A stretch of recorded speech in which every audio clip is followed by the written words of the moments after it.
Before we start our story, a quick note from all of us here at Woo English. We believe in learning English through engaging and captivating stories, presented in clear and simple sentences to make your learning journey enjoyable and effective. If you find today's story helpful, please press the like button to let us know. Your likes encourage us to keep bringing these stories to you. Don't forget to leave a comment with your thoughts or any questions you might have. We love hearing from you. Now, let's dive into our story and learn together. Chapter 1.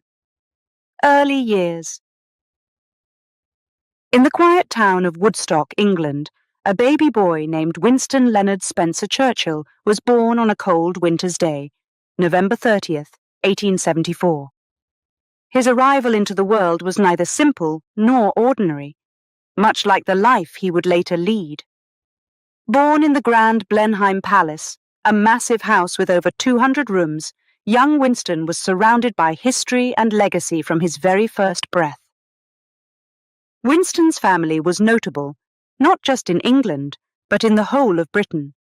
His father, Lord Randolph Churchill, was an influential politician, and his mother, Jenny Jerome, was an American beauty with a sharp mind and a bright spirit.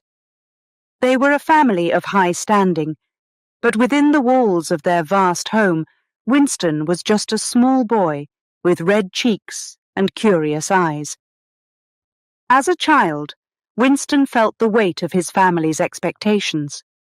His father, always busy with matters of state, was a distant figure, brilliant but stern. His mother, while loving, was often caught up in the social whirl of high society. Thus, young Winston spent much of his early years in the company of his nanny, Mrs. Everest, a kind-hearted woman who gave him the affection and comfort his parents often could not. Despite his noble birth, Winston's early education did not begin auspiciously. He was not a natural student. Letters and numbers seemed to jumble together, refusing to make sense in his mind. His teachers were often impatient, branding him troublesome and slow. This did not dampen his spirit. Rather, it kindled a fire within him to prove that he was more than they saw. At the age of 7, Winston was sent away to St. George's School, a boarding school that was strict and cold. He found the environment challenging and often felt lonely and misunderstood. The school focused on memorization and repetition, a method that did not suit the imaginative and questioning young boy. His reports from St. George's were less than stellar, often commenting on his defiance and his persistence in questioning his teachers, rather than accepting their teachings blindly. But it was during these formative years that Winston's love for the English language began to blossom.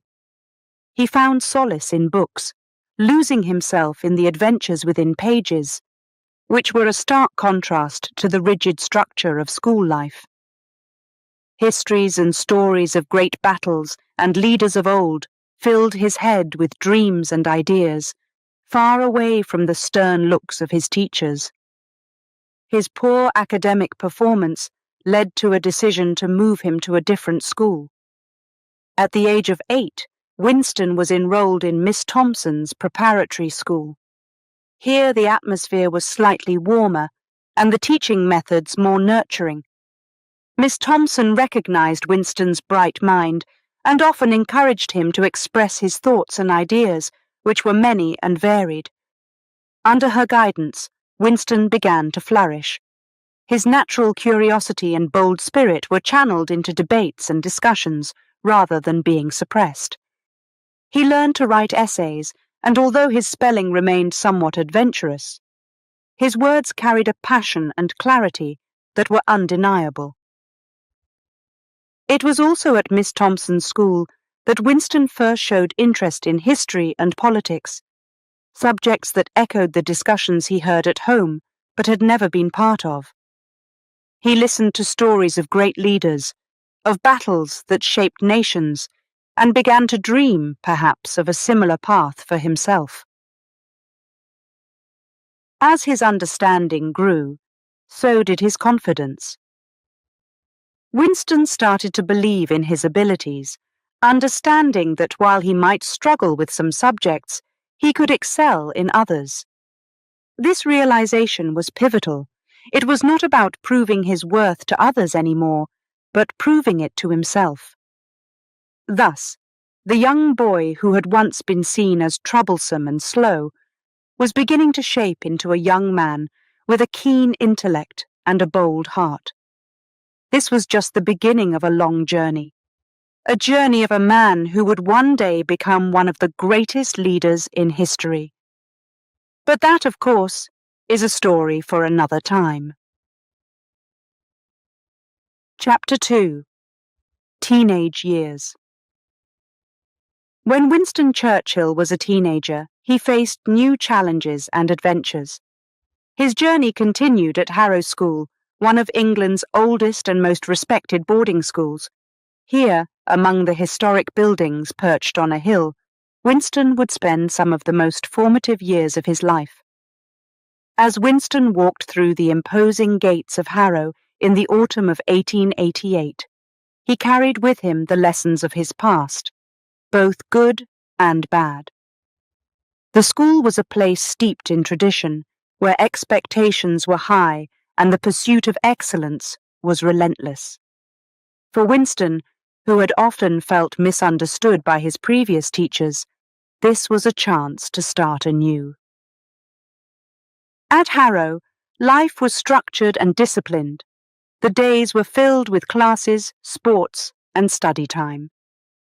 Winston, with his sharp mind and boundless energy, found both friends and challenges in this new environment. Unlike his earlier school experiences, he did not shrink from the rigors of Harrow. Instead, he met them head-on. Winston's first year at Harrow was not without its struggles. He found himself in the lower division of his class, and his academic performance was middling. Mathematics and Latin, in particular, proved difficult. However, what he lacked in natural aptitude for these subjects, he made up for with a growing interest in history and English. His teachers noticed his eloquence and his ability to argue effectively in debates, a skill that would later define his public life. One of the most significant aspects of his time at Harrow was the development of his leadership qualities. Winston was not content to follow. He wanted to lead. He joined the Harrow Rifle Corps, a cadet unit where he learned the values of discipline and responsibility. Here, in the structured environment of military training, Winston thrived. He was soon promoted, a testament to his determination and his ability to inspire his peers. Sports also played a crucial role in shaping young Winston. Although not naturally athletic, he did not deter from participating. He took up fencing and proved to be a spirited and strategic fencer. Through sports, he learned the importance of teamwork and resilience, lessons that were ingrained deeply within him. Winston's love for words and speeches grew exponentially during his Harrow years.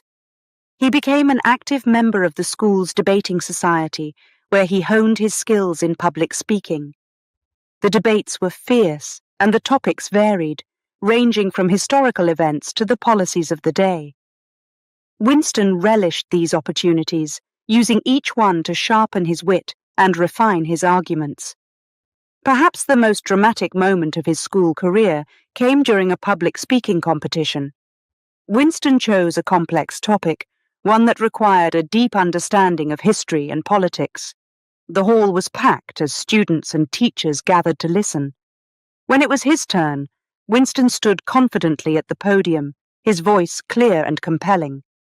As he spoke, the audience was captivated by his passion and his understanding of the subject. That day, he didn't just deliver a speech. He delivered a performance that won him accolades and respect. Outside the classroom and debating hall, Winston was known for his mischievous streak. He was once part of a group that jokingly kidnapped a younger student, an event that ended harmlessly but showed Winston's love for elaborate plans and adventures. Despite his academic ups and downs, Winston's years at Harrow were marked by personal growth.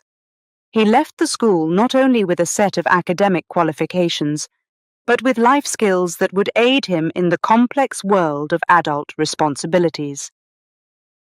His time at Harrow solidified his resolve and his belief in his own leadership abilities.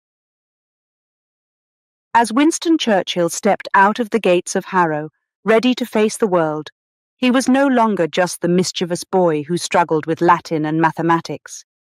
He was a young man with a clear sense of identity, armed with the power of words and a burgeoning leadership potential, ready to make his mark on the world. But as with all great stories, this was just the beginning. Chapter 3: A Young Soldier. The dawn of Winston Churchill's military career began not with a grand ceremony, but with the quiet resolve of a young man determined to carve his path in the world. After leaving Harrow, Winston was set on joining the British Army, and his journey to becoming an officer started at the Royal Military Academy, Sandhurst, one of the most prestigious military academies in Britain. Sandhurst was a place where future leaders were moulded, and discipline was the foundation of daily life. Winston, with his usual mix of enthusiasm and stubbornness, embraced the rigorous training which polished his leadership skills and prepared him for the challenges of military life. Upon graduating in 1895, Winston was commissioned into the 4th Queen's Own Hussars, a proud cavalry regiment. As a young officer, he was eager to see action and prove his mettle. However, his first posting was to Bangalore, India, far from the battlefields of Europe, where he had hoped to test his courage. Yet, this assignment would prove to be invaluable for the development of his strategic thinking and understanding of global politics. In India, Winston's life was a blend of military duties and intellectual pursuits. He was stationed in a country rich with history and culture, vastly different from the grey skies of England. The young officer spent his days in rigorous cavalry training, learning to master the strategies and tactics of warfare. But it was during the long, hot evenings that Winston's true passion was nurtured. He devoted himself to reading, absorbing works of history, philosophy, and economics, which broadened his horizon and deepened his understanding of the world. Winston was not content with just theory. He wanted to see and experience the world beyond the barracks. He took part in polo matches, which were not only a test of skill and courage, but also a way to connect with his fellow officers and the local dignitaries. He travelled extensively across the subcontinent, from the bustling cities to the serene countryside, each journey feeding his insatiable curiosity about the world. The desire for active service, however, was ever present. When the opportunity arose in 1898, Winston sought a transfer to the Sudan, where the British were engaged in a campaign to quell a rebellion. This was his chance to participate in a real conflict, and he seized it with both hands. In the Sudan, the situation was fraught with danger. The terrain was unforgiving, the climate harsh, and the enemy formidable. Winston joined the 21st Lancers and soon found himself in the midst of the Battle of Omdurman, a pivotal and brutal conflict that was part of the Mahdist War. It was here that Winston experienced the harsh realities of war firsthand. The battle was fierce, and the British forces, equipped with modern technology, faced a determined and courageous enemy. Winston's role in the battle was not just that of a participant. He was also an observer, analysing the tactics and decisions made on the battlefield.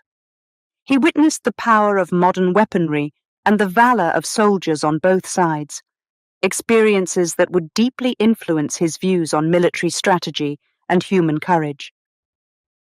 One of the most dramatic moments for Winston came when he found himself in a desperate cavalry charge against the enemy. The clash was violent and chaotic, with dust and noise engulfing the soldiers as they fought fiercely for survival. Winston, amidst the chaos, maintained his composure, his mind as sharp as his sword, leading his men with a courage that belied his youth. The Battle of Omdurman was a decisive victory for the British, but it left a lasting impression on Winston. He saw the glory of victory, but also the tragedy of loss. The young soldier returned from the Sudan with medals and commendations, but also with a profound understanding of the complexities of war. These early years of military service shaped Winston Churchill in ways that would influence his future path. They imbued in him a sense of duty, an understanding of leadership, and a profound respect for bravery. More importantly, these experiences laid the foundation for the man who would later lead his nation through its darkest hours. But those days were still ahead. For now, Winston was a young soldier, his eyes open wide to the world, his mind ever eager to learn and lead. Chapter 4. War Correspondent. As the 19th century neared its end, Winston Churchill found himself drawn not only to the life of a soldier, but also to the adventurous world of journalism.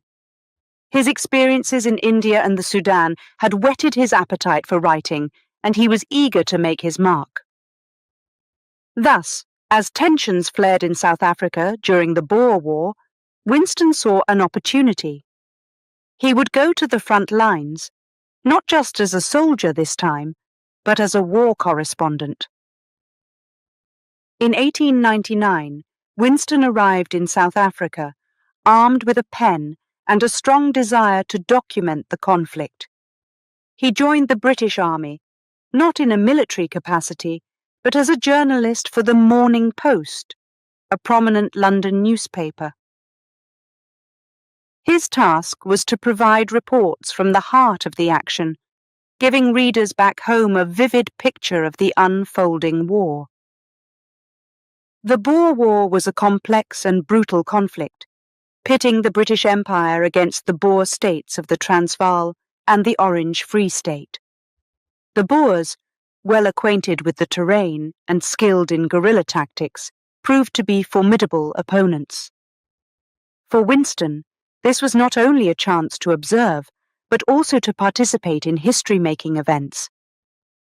Winston's reports from the front lines were gripping and detailed. He wrote with a clarity and intensity that brought the struggles and strains of war to life. His descriptions of the dusty landscapes, the tense battles, and the everyday heroism of soldiers captivated his readers.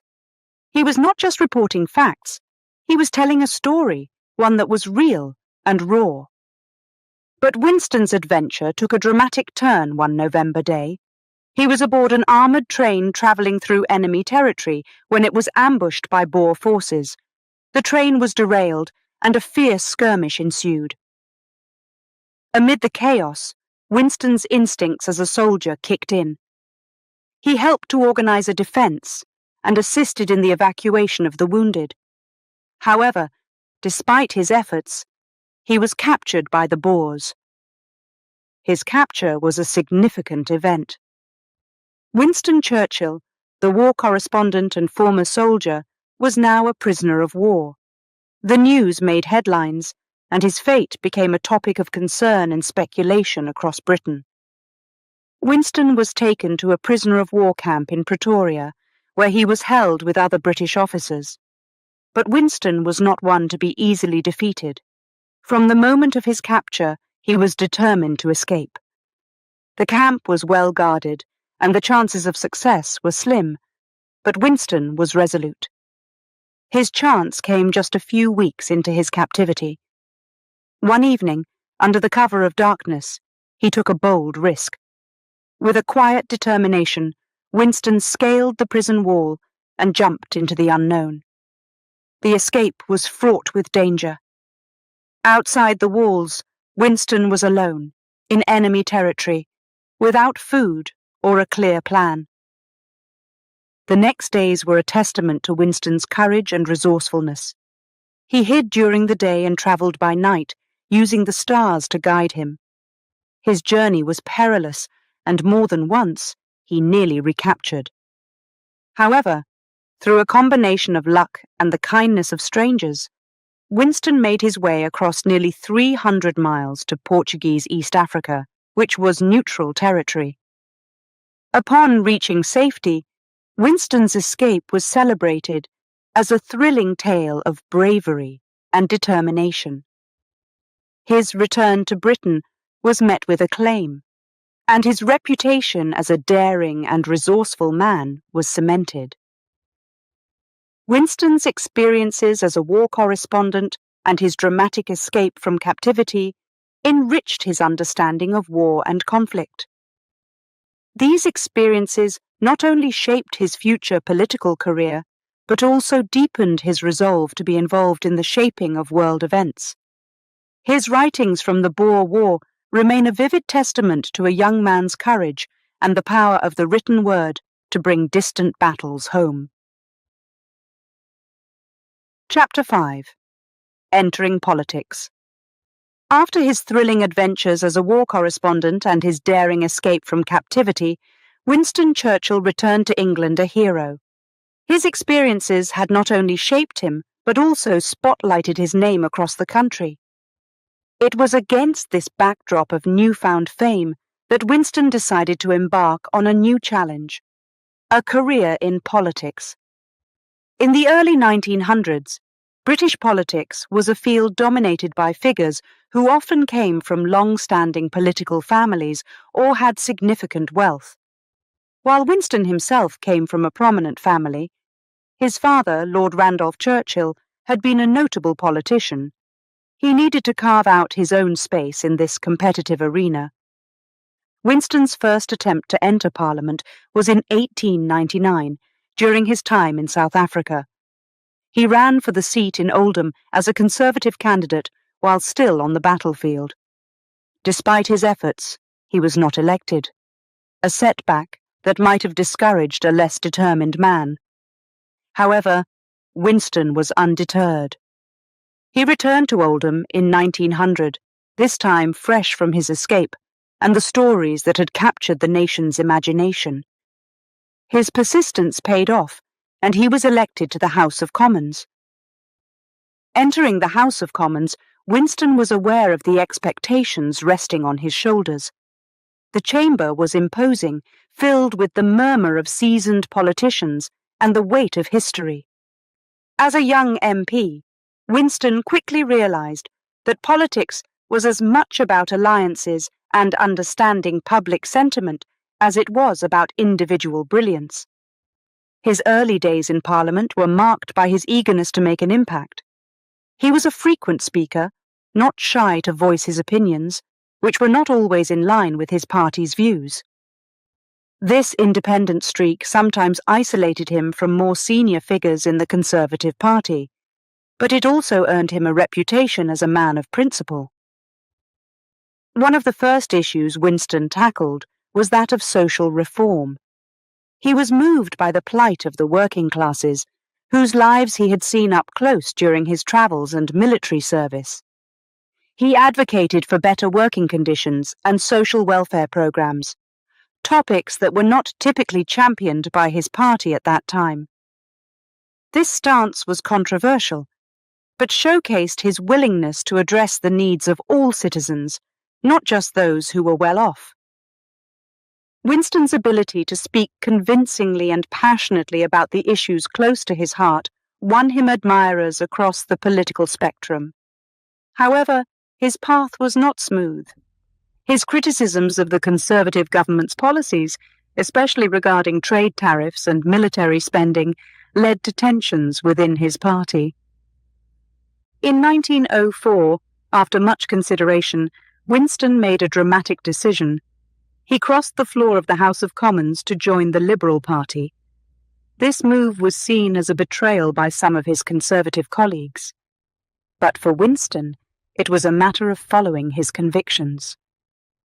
The Liberals were more aligned with his views on progress and change, and under this new banner, he continued to push for reforms.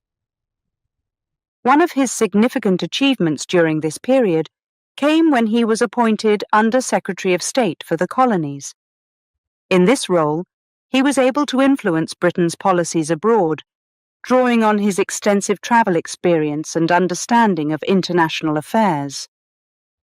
Winston's early political career was a time of learning and growth.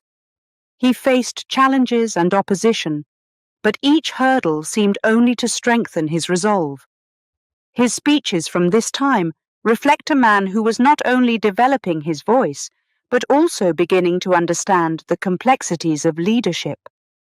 As Winston navigated the turbulent waters of British politics, his early experiences as a soldier and journalist provided him with unique insights and a robust set of skills that helped him stand out. He was becoming known not just as a former adventurer, but as a rising political figure with a clear vision for his country. In these formative years, Winston Churchill began to lay the foundations of his future leadership. With each speech, each debate, and each policy proposal, he was shaping not only his destiny, but also the future of Great Britain. The young politician who had once been a daring escapee was now a driving force in the halls of power, a man whose early political career hinted at the greatness that lay ahead. Chapter 6: The Rising Politician. By the time the first decade of the 20th century was drawing to a close, Winston Churchill had firmly established himself as a prominent figure in British politics.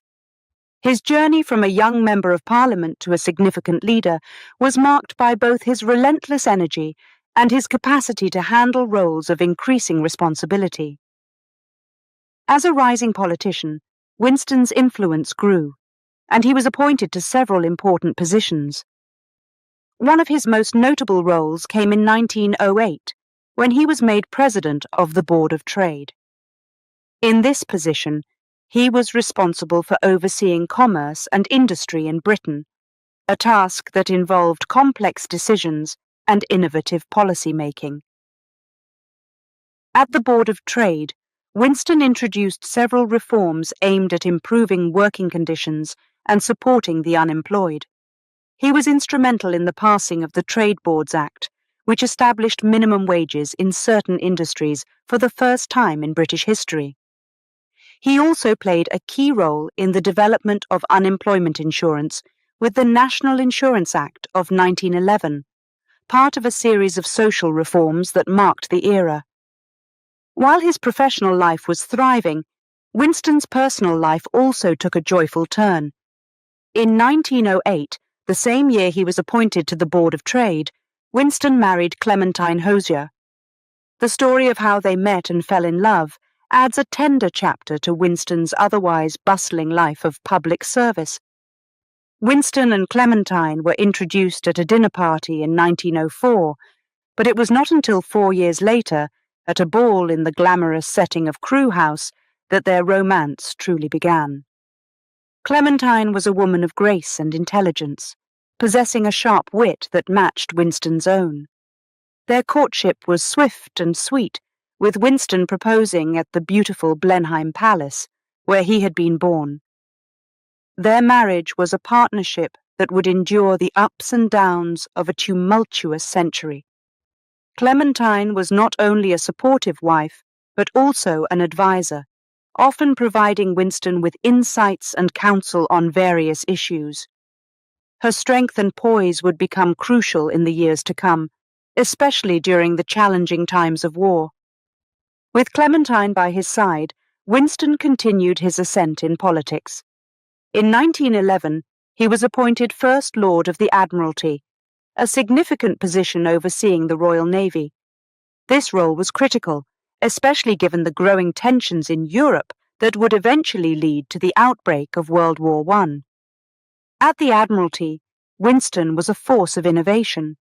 He advocated for the modernization of the naval fleet, pushing for the development of oil-powered ships over coal and promoting the importance of naval aviation.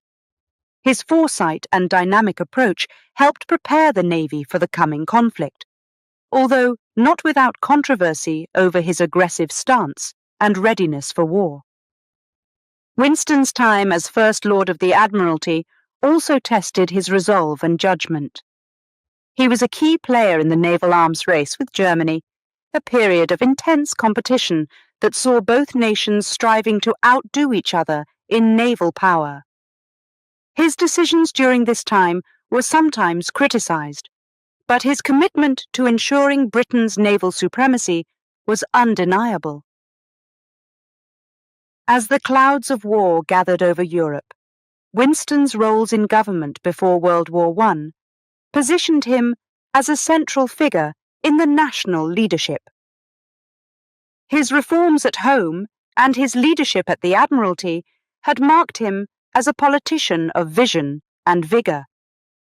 The chapter of his life before the war was a blend of personal and professional milestones. His marriage to Clementine provided him with a stable home life and a partner who was both his confidant and his supporter. Professionally, he had proven himself as a leader capable of handling significant responsibilities and making tough decisions. As World War I began, Winston Churchill was no longer just a rising politician.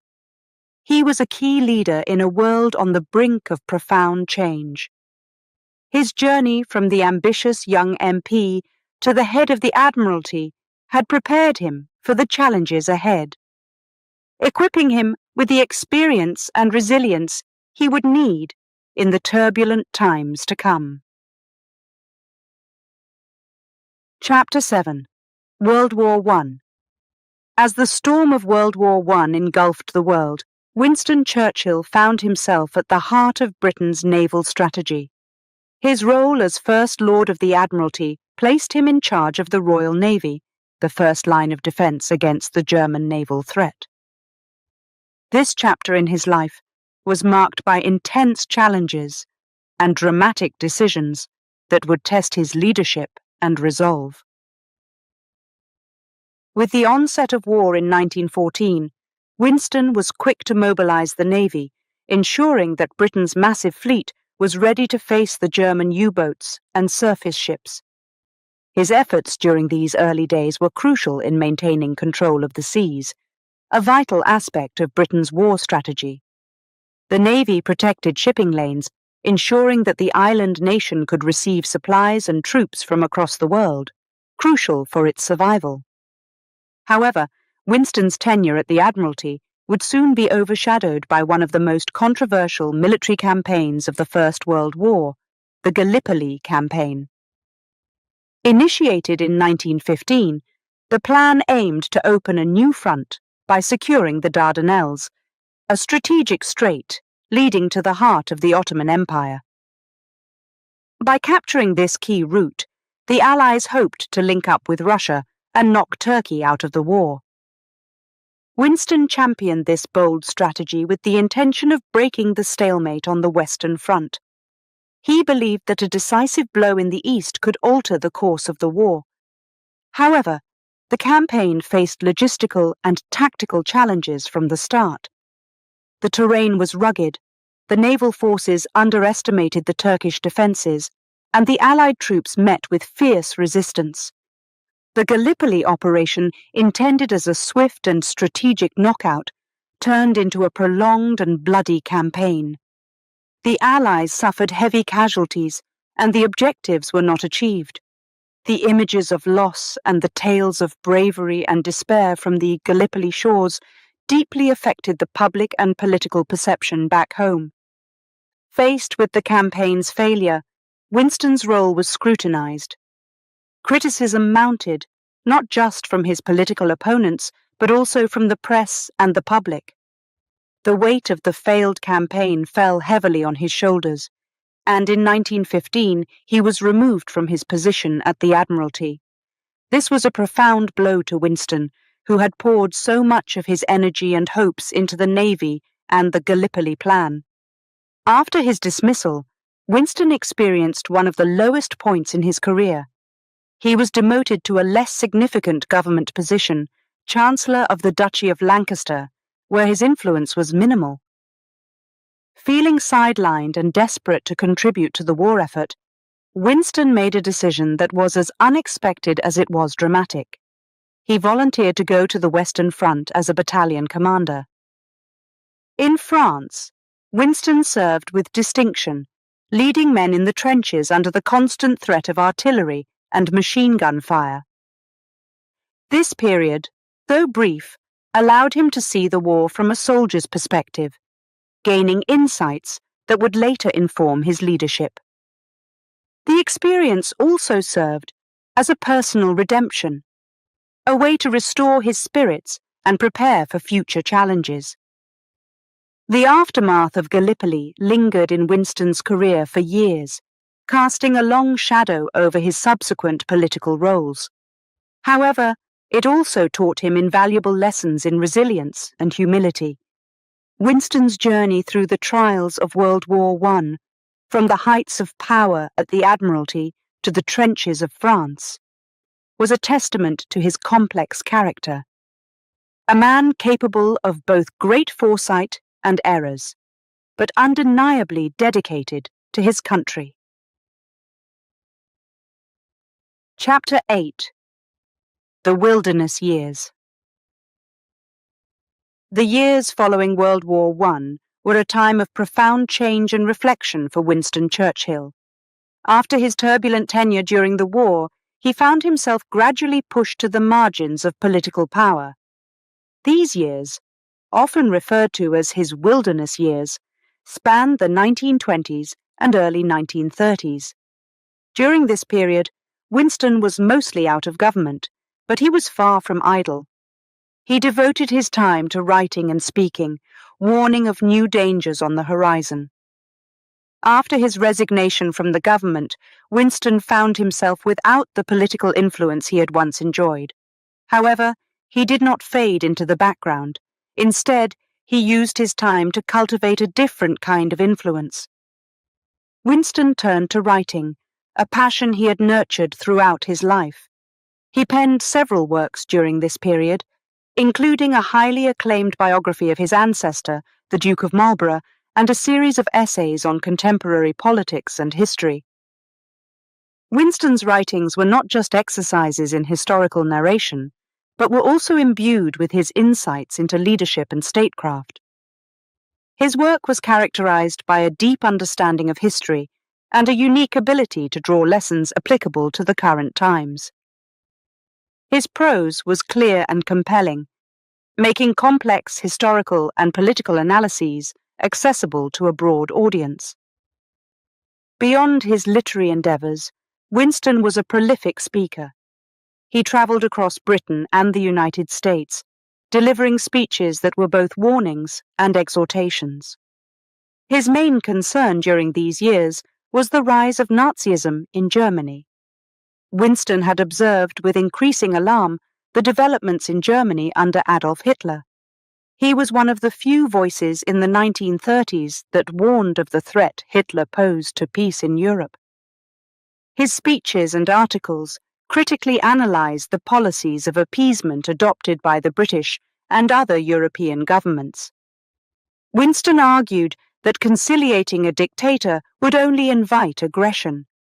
These views were unpopular at the time, as many people, weary from the horrors of World War I, clung to the hope that peace could be maintained through diplomacy and concessions. However, Winston was undeterred by the lack of support from many of his political peers. He continued to speak out, drawing on historical examples and his understanding of military strategy to argue that preparedness and strength were the only reliable means of ensuring peace. His persistent calls for rearmament and readiness were vindicated tragically as World War II approached, and his foresight was eventually recognized as prophetic. During these wilderness years, Winston also deepened his personal life. He spent time at his country home, Chartwell, which he had purchased in the late 1920s. There, he indulged in painting, a hobby that provided him with great solace and a way to recharge his mental energy. He also enjoyed the company of his family, whose support was a constant source of strength. The wilderness years were a test of Winston's endurance and conviction. Out of power, he could have easily receded into a comfortable retirement, accepting that his days of public service were over. Instead, he chose to stay engaged, using his pen and his voice to influence public opinion and warn of the dangers he foresaw. This period honed Winston's resilience and sharpened his perspective. The skills he developed, the knowledge he accumulated, and the convictions he solidified during these years were all crucial when he was called upon to lead his nation in its darkest hour. Thus, the wilderness years, though marked by political isolation, were far from a fallow period for Winston Churchill. They were years of preparation and warning, of writing and reflection. This chapter in his life underscored his commitment to his principles and his country, proving that true leadership involves perseverance and vision, even when one stands largely alone. Chapter 9. The Prelude to War. As the 1930s drew to a close, the world stood on the brink of another vast conflict. Despite the efforts to maintain peace, the aggressive actions of Nazi Germany under Adolf Hitler threatened to plunge Europe into chaos. During this critical time, Winston Churchill, who had been warning about the dangers of appeasement, found his political career revitalized. His persistent calls for preparedness and understanding of military strategy brought him back into the government at a time when Britain desperately needed experienced leaders. In 1939, as the situation in Europe deteriorated, Winston was appointed First Lord of the Admiralty once again, a role he had held during the first part of World War I.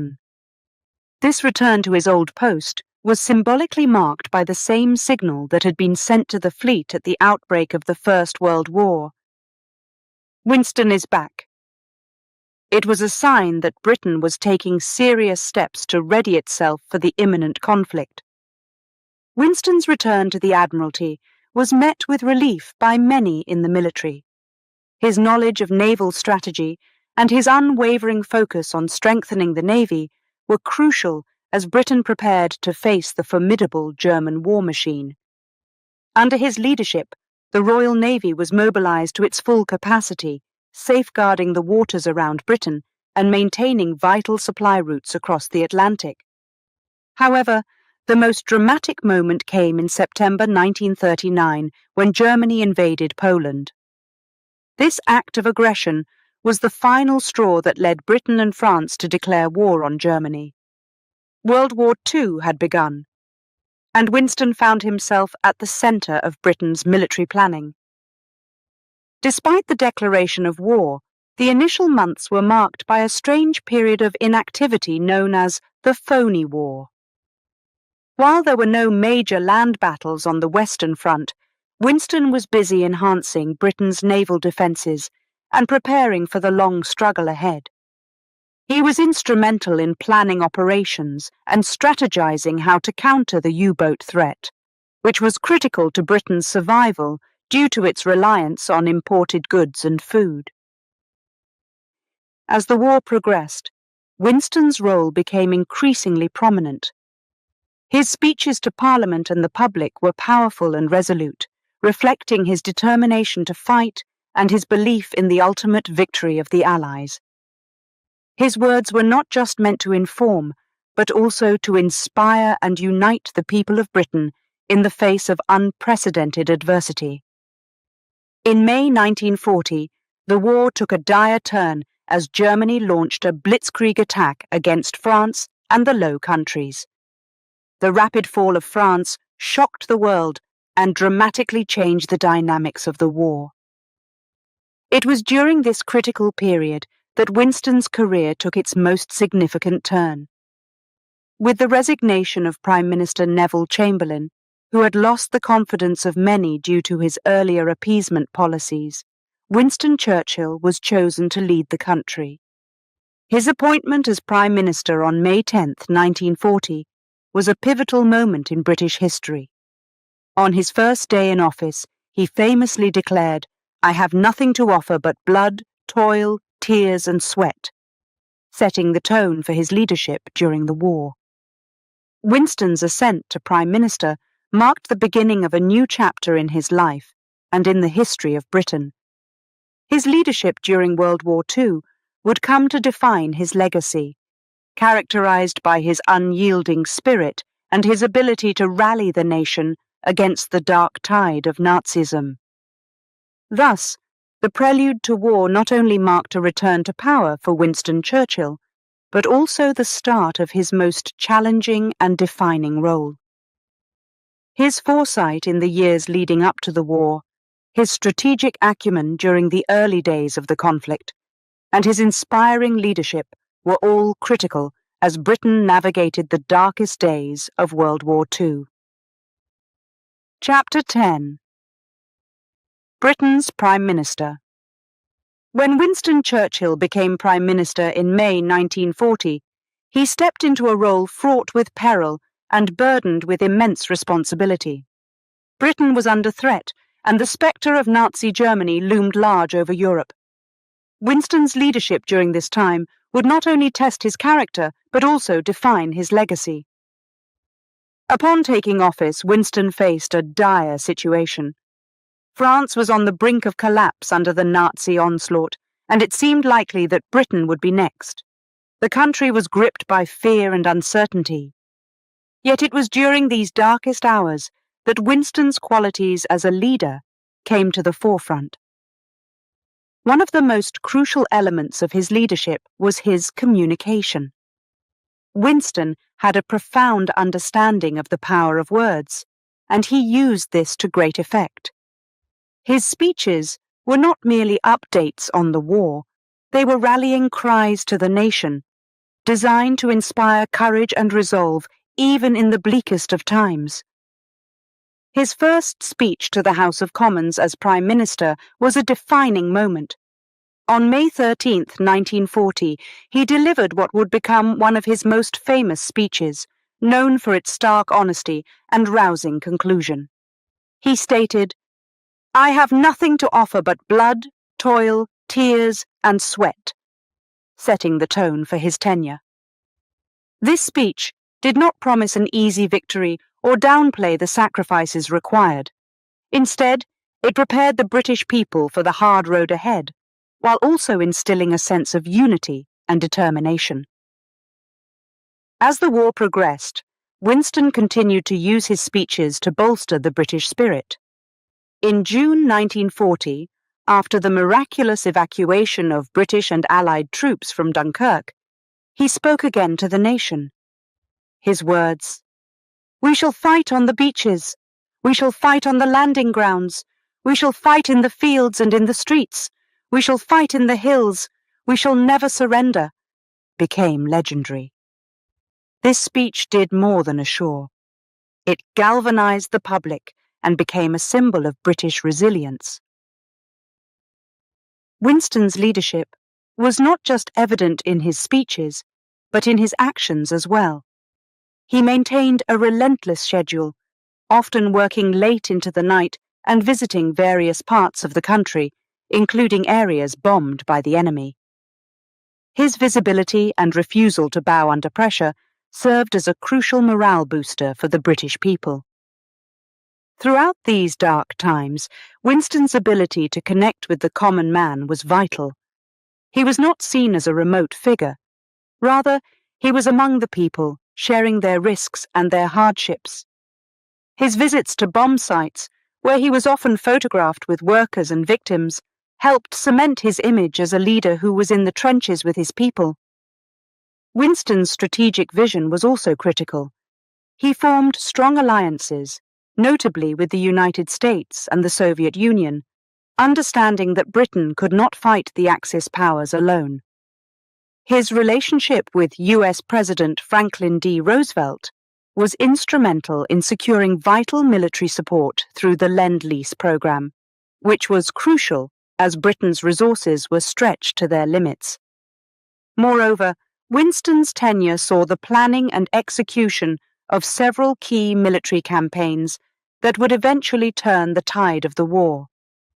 His leadership in these initiatives, while often collaborative, was marked by his willingness to take bold decisions, even when they carried great risks.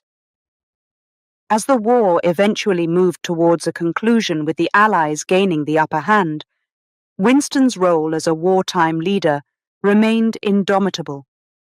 His speeches and broadcasts continued to resonate, not just in Britain, but around the world. They were messages of endurance and hope, not only for the British, but for all who fought against tyranny.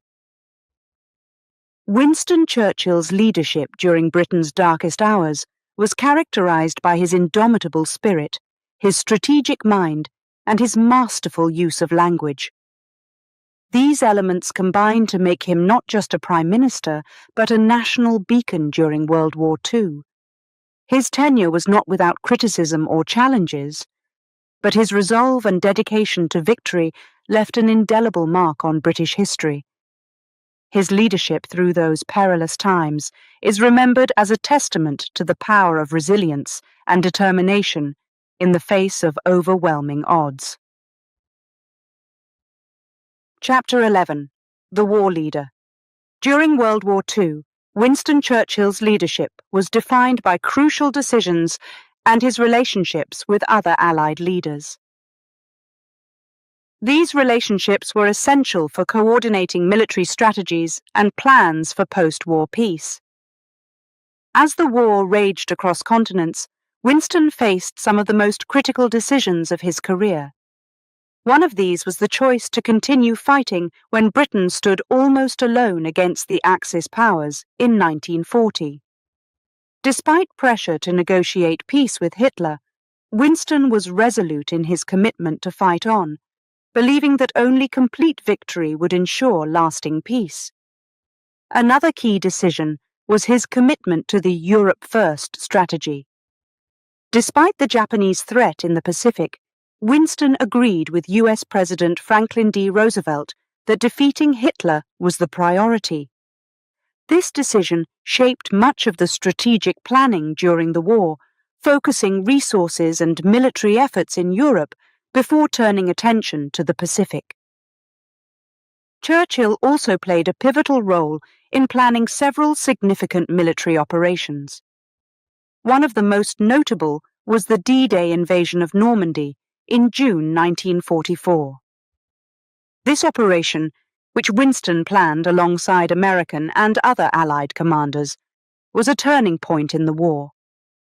It involved a massive sea and air invasion that eventually led to the liberation of Western Europe from Nazi control. Winston's leadership style was also characterized by his hands-on approach. He was known for his detailed scrutiny of military operations and his insistence on being kept informed about all aspects of the war. His ability to make tough decisions quickly was crucial in a war that often required rapid responses to changing situations. Beyond military decisions, Winston Churchill's relationships with other Allied leaders were crucial to the war effort. His bond with Franklin D. Roosevelt was particularly significant. They shared a strong personal rapport, which helped ensure close cooperation between Britain and the United States. Their partnership was cemented through numerous conferences where they discussed military strategies and post-war plans. Churchill also met regularly with Joseph Stalin, the leader of the Soviet Union. While their relationship was more complex due to ideological differences, Winston managed to work with Stalin to coordinate the military efforts on the Eastern Front with those in the West. Their meetings, which included the Tehran Conference in 1943 and the Yalta Conference in 1945, were crucial for planning the final stages of the war against Nazi Germany. One of the most challenging aspects of Winston's wartime leadership was maintaining unity among the Allies. Differences in national interests and long-term goals could have undermined the war effort, but Winston's diplomatic skills often helped to bridge these gaps. His ability to negotiate, persuade, and sometimes compromise was essential in keeping the Allied coalition functional. Winston Churchill's leadership during World War II was marked not only by his decisions, but also by his ability to inspire. His speeches continued to play a vital role in bolstering morale among the British public and the Allied forces. His words offered hope and reinforced the justness of the Allied cause. Throughout the war, Winston's health was under tremendous strain due to the pressures of leadership. However, his commitment never wavered. He remained actively involved in both strategic planning and diplomatic efforts until the end of the war. Chapter 12: Challenges and Strategy. World War II was a conflict filled with uncertainty and continuous challenges that tested the mettle of all the leaders involved, including Winston Churchill. His leadership was crucial in navigating through the pivotal moments and turning points of the war, as well as in planning the strategies that would eventually lead to the Allies' victory. One of the first major challenges Winston faced during the war was the Battle of Britain in 1940. This battle was critical, not only because it was a test of Britain's resolve to resist the powerful German Luftwaffe, but also because it was the first major military campaign fought entirely by air forces. The German plan was to destroy Britain's Royal Air Force, RAF, and gain air superiority in preparation for an invasion. Winston's role in inspiring the RAF pilots and the British public during this time was crucial. His speeches rallied the nation and instilled a fighting spirit that would prove essential. Never in the field of human conflict was so much owed by so many to so few, he famously declared, recognizing the pilots' heroic efforts. The North African campaign was another significant challenge that had a major strategic impact on the course of the war. Here, Winston had to make difficult decisions regarding the deployment of troops and resources. The campaign was crucial for controlling the Mediterranean Sea and preparing for an Allied invasion of southern Europe. Under Winston's leadership, British forces, along with their American allies, eventually succeeded in pushing the Axis powers out of Africa. This victory was a turning point because it allowed the Allies to begin planning the invasion of Italy, opening up a new front that would draw German forces away from the Eastern Front.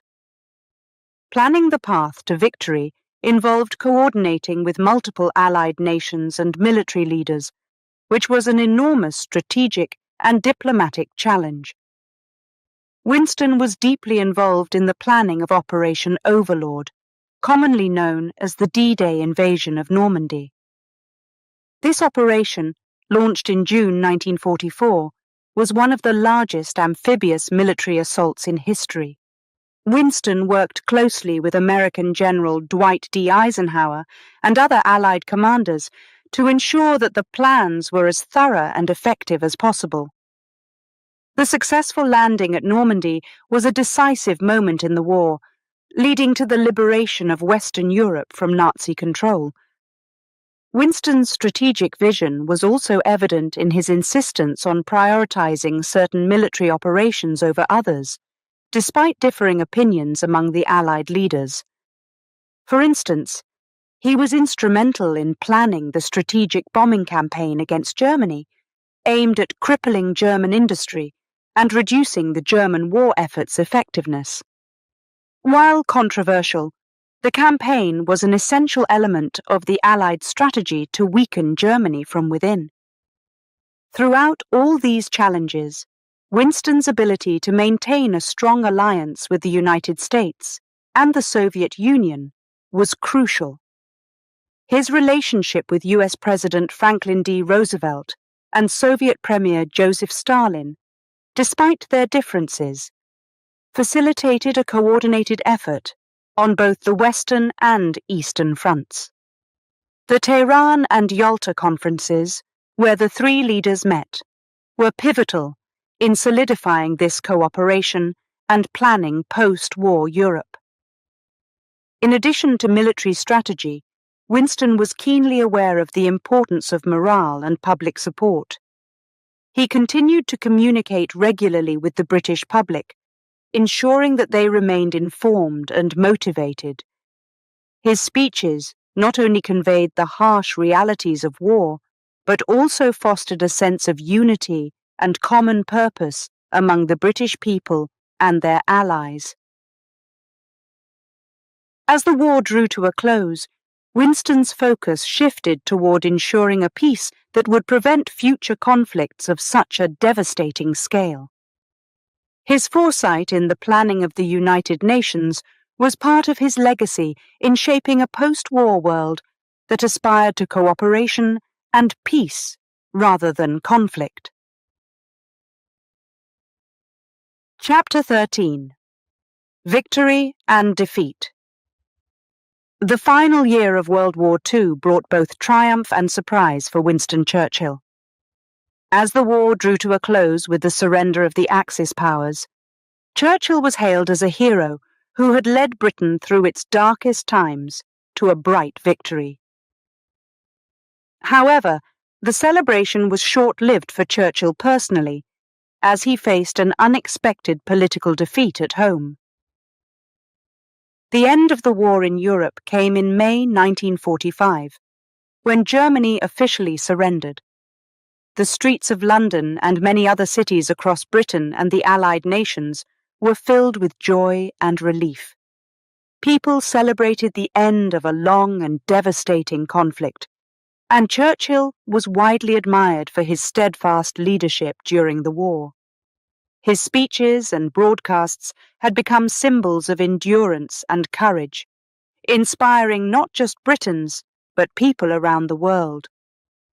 However, as the country shifted from wartime to peacetime, the British public began to think about their future in a different light. The general election of July 1945 was the first since 1935, and it brought to the forefront domestic issues such as housing, employment, and social welfare.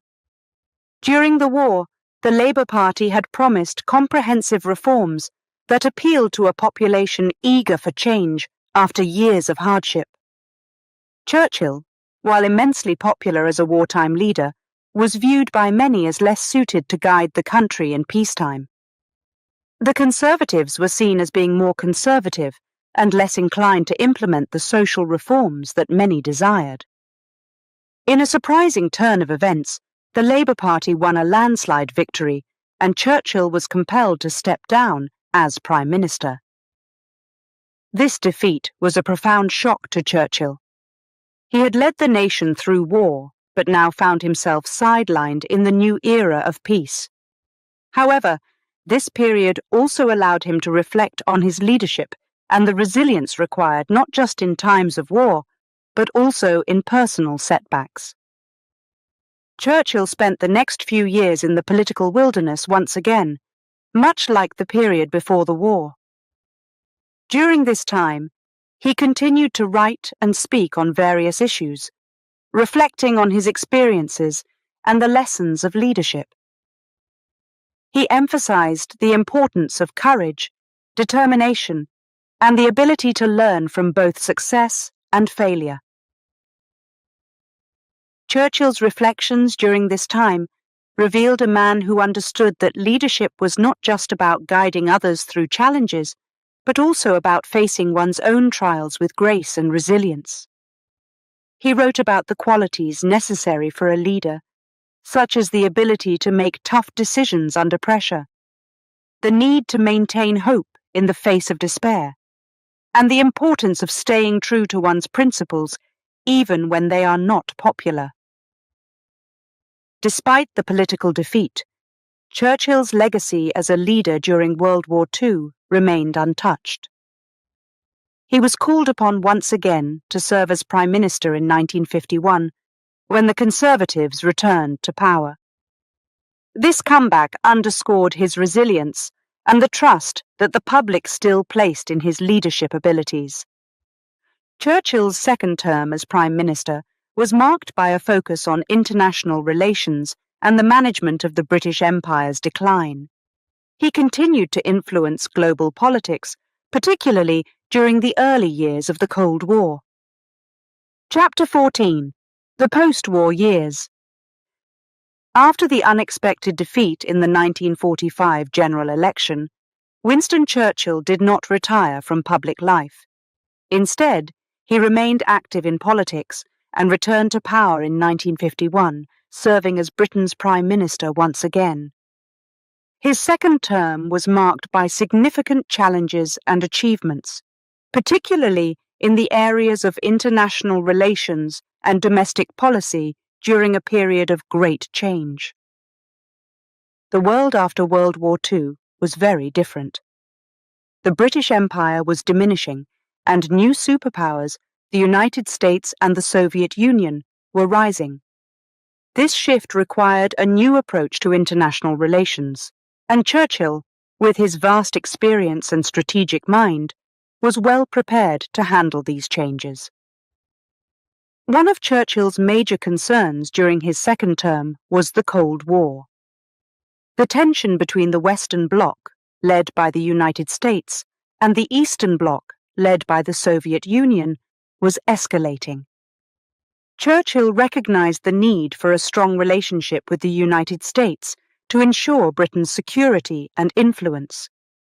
He worked closely with US leaders, including President Dwight D. Eisenhower, to strengthen the transatlantic alliance through NATO, which played a crucial role in the West's defense strategy against potential Soviet aggression.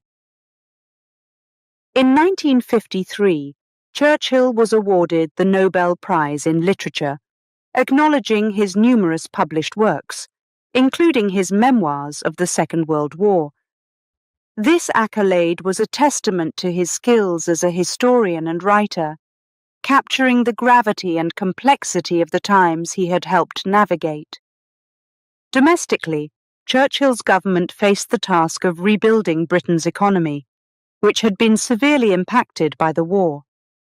His administration worked on improving the welfare state, a project initiated by his predecessors, by enhancing healthcare, housing, and education to meet the needs of a changing society. While his government is often criticized for not advancing the welfare state as rapidly as some would have liked, it managed to lay down the foundations for future reforms. One of Churchill's significant contributions during this time was his vision for European unity. While he did not foresee Britain as part of a united Europe, his speeches promoted the idea of a United States of Europe, which helped to inspire movements toward European integration. This was part of his broader strategy to ensure peace in Europe, preventing the continent from slipping back into the conflicts that had so devastated it in the first half of the 20th century. Churchill's leadership style during his second term was characterized by his continued emphasis on strong leadership and strategic diplomacy. Despite his advancing age and declining health, he remained deeply involved in both domestic and international affairs.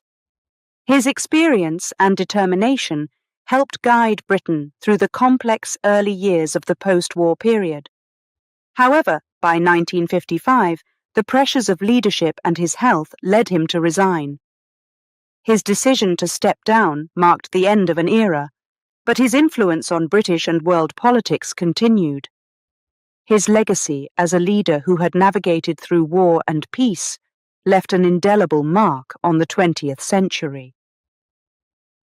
Chapter 15. Final Years. After stepping down from the role of Prime Minister in 1955, Winston Churchill entered the final phase of his long and storied life. Although he no longer held the reins of leadership, his influence on world affairs and his presence on the global stage remained significant. This chapter of his life was marked by reflection, recognition, and a gradual withdrawal from the public eye, yet he continued to impact the world in meaningful ways. Churchill spent much of his time at Chartwell, his beloved family home in Kent, where he had spent many happy years with his wife, Clementine, and their children. Here, surrounded by the landscapes he loved, Churchill had the opportunity to indulge in his passion for painting, an activity that provided him with great comfort and joy. His artwork, characterized by its bold colors and expressive style, was a testament to his creativity and a source of personal fulfillment. Even in retirement, Churchill remained a respected figure whose opinions were sought on major issues. He continued to write and speak publicly, although with less frequency. His writings from this period include A History of the English-Speaking Peoples, a 4-volume series that offered insights into the history and achievements of English-speaking civilizations. This work reflected his enduring belief in the special relationship between Britain and the United States, and his conviction that the English-speaking world had a unique role to play in global affairs. Churchill's impact on world affairs during his final years was also evident in his ongoing advocacy for peace and stability. He remained deeply concerned about the nuclear threat during the Cold War and advocated for what he called peaceful coexistence between the West and the Soviet Union. His speeches and writings often emphasized the importance of diplomacy and mutual understanding to avoid nuclear catastrophe. In recognition of his contributions to the nation and the world, Churchill continued to receive numerous honors and awards. One of the most significant came in 1963, when U.S. President John F. Kennedy, acting under the authority of an act of Congress, proclaimed him an honorary citizen of the United States. This rare honor was a testament to his extraordinary contributions to the Allied victory in World War II and his efforts to strengthen Anglo-American relations. Churchill's health, however, began to decline as he advanced in age. Despite this, he made public appearances when possible and continued to engage with friends and family. His resilience in the face of aging and illness was a final testament to his enduring spirit. Winston Churchill passed away on January 24, 1965, at the age of 90. His death was marked by a state funeral, which was a rare honor for a commoner and reflected his immense impact on British and world history. Leaders from around the world came to pay their respects, and millions watched the funeral on television, a sign of his widespread influence and the global recognition of his life's work. Churchill's final years were a blend of personal retreat and ongoing public engagement. He remained a figure of immense historical significance, admired for his leadership during war and his wise counsel in peace. Even after his leadership had ended, his words and deeds continued to resonate, influencing discussions on international diplomacy, democracy, and human rights. Chapter 16: Legacy and Memory. Winston Churchill's life was marked by significant achievements and profound impact, which have been commemorated through tributes and memorials around the world. Even decades after his death, his legacy continues to resonate, influencing leaders, historians, and the public alike. Churchill's impact is most visible in his leadership during World War II, which has been widely studied and admired. His determination, his eloquence, and his ability to inspire hope during Britain's darkest hours remain pivotal lessons in leadership. His speeches, filled with stirring rhetoric designed to motivate and galvanize, are still referenced today for their power and depth. Phrases like, "We shall fight on the beaches," and "Never was so much owed by so many to so few," have become embedded in the cultural memory, symbolizing resilience and courage. Beyond his words, Churchill's actions and decisions during the war helped shape the modern world. His role in forming alliances and his strategies during critical battles are studied in military and political science courses around the globe. His foresight in advocating for a united Europe and his warnings about the Cold War also highlight his understanding of global politics.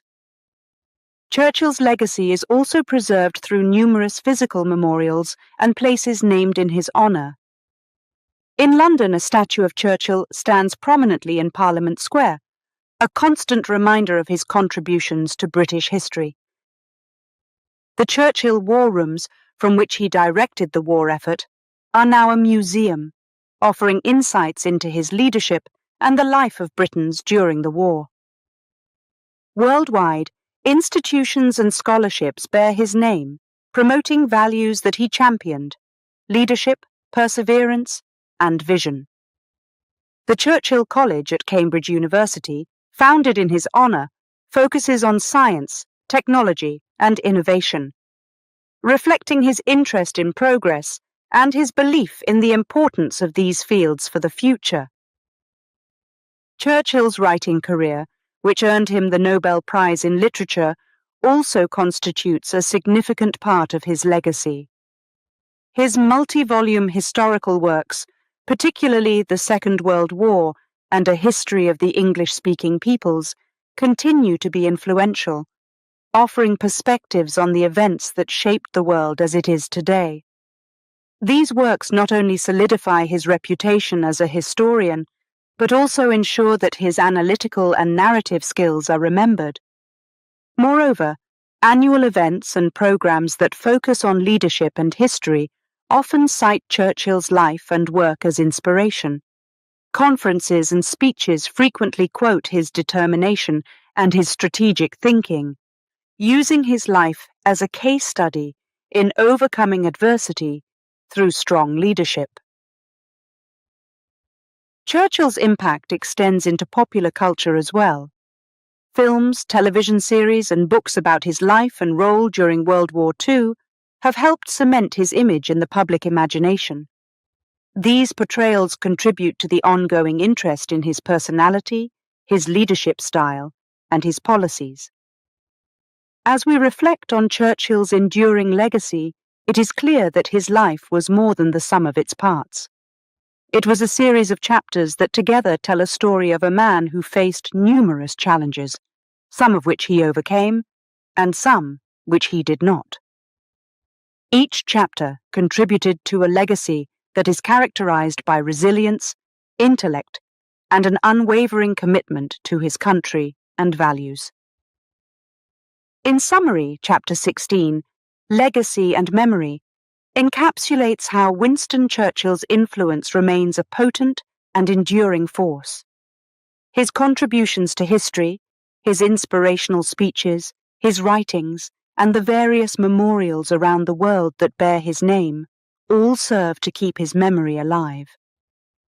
They remind us of a leader who not only played a pivotal role in shaping the 20th century, but whose life continues to inspire and teach lessons of leadership and perseverance to future generations.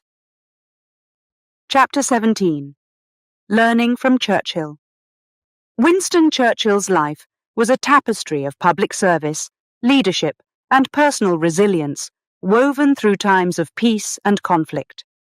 Reflecting on his life offers valuable lessons in leadership, courage, and determination that remain relevant in today's world. This final chapter explores these lessons and the enduring impact of his life on future generations. Lesson 1. The Power of Perseverance. Churchill's political career was marked by numerous setbacks and comebacks. After losing his position as the First Lord of the Admiralty after the Gallipoli disaster in World War I, he did not retreat from public life. Instead, he continued to serve in various capacities, ultimately returning as Prime Minister during World War II. His ability to persevere, to stand firm in the face of adversity, teaches us that setbacks can be stepping stones to greater achievements if one remains committed to their goals. Lesson 2. The Importance of Visionary Leadership. Churchill's foresight during the early days of World War II, when he stood almost alone in his opposition to appeasement, underscores the importance of visionary leadership. He saw the dangers of Nazi Germany when many others sought peace at any cost. His insistence on preparing Britain for a possible conflict, both physically and mentally, highlights the need for leaders to look ahead and prepare for future challenges, even when others may not see immediate threats. Lesson 3. Communicating effectively under pressure. Churchill's speeches during World War II exemplify his skill in using words to inspire and motivate.